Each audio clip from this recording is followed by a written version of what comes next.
High বন্ধুরা, তো কেমন আছো? আশা করি ভালো আছো। তো আমিও ভালো আছি। দেখো এগুলো কি ওঠে, এগুলো আমাদের বাগানের ওল, এগুলো দেশি ওল। তো এগুলো খেলে গলা চুলকায়। তো এগুলোকে আমি কিভাবে রান্না করব, দেখো যে এইভাবে রান্না করবে তোমরা, যে গলা একটু কম চুলকাবে, অনেকটা কমে যাবে চুলকানোর হারটা। তো দেখো ওলটাকে আমি এখন বটিন দিয়ে কেটে নিচ্ছি। আমি ছুরি দিয়ে কাটতে পারি না অত, তাই বটিনে কাটছি। ছোট ছোট পিস করে নিচ্ছি। ছোট ছোট করে পিস করছি যে সিদ্ধ করতে সুবিধা হবে। তো ওলটা ছুলি নেই, এরকমই আমি এখন কেটে নিচ্ছি। সেদ্ধ করার বাদে ছুলব। তো দেখো কাটা হলে তোমাদেরকে দেখাচ্ছি। দেখো, তো থালাটায় রাখছি এখন। আমার ক্যামেরা ধরার কেউ নেই না, তাই আমি সব জিনিসটা দেখাতে পারি না। ফোনটা মানে নিচে রাখে, স্ট্যান্ডে রেখে পরে আমার ভিডিও বানাতে হয়।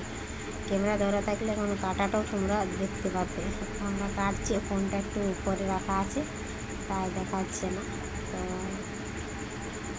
দেখো আমার কাটা হয়ে গেল এসছে। দেখো মাংসর মতন ছোট ছোট পিস করে কেটে নিয়েছি।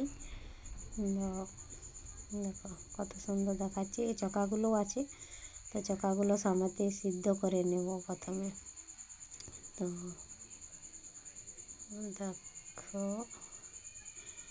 গ্যাসে কড়াইয়ে জল বসিয়েছি আগে গরম, সিদ্ধ করার জন্য জলটা গরম হচ্ছে। দেখো দেখাচ্ছি, দাঁড়া ক্যামেরাটা।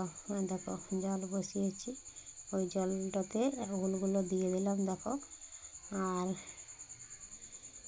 এর সঙ্গে 4-5টা আঞ্জির পাতা দিয়ে দেবে। আঞ্জির পাতা দিয়ে ঢাকা দিয়ে দেবে, সিদ্ধ হবে। সিদ্ধ হয়ে তারপরে ওলগুলো ছেঁকে ছেঁকে নিয়ে নেবে। আর ওলগুলো তারপরে ছুলে পরে যেমন রান্না করো তেমনি রান্না করবে। তো অনেকটাই চুলকানির হারটা কমে যাবে। চুলকাবে কিন্তু অনেক কমে যাবে, হালকা চুলকাবে। তো দেখো আমার মেয়েকে এবার চান করাবো আমি। তো এটা সিদ্ধ হবে, তারপর আমি মেয়েটাকে চান করাই নেব। বন্ধুরা এখানে ভিডিওটা শেষ করছি। বাই।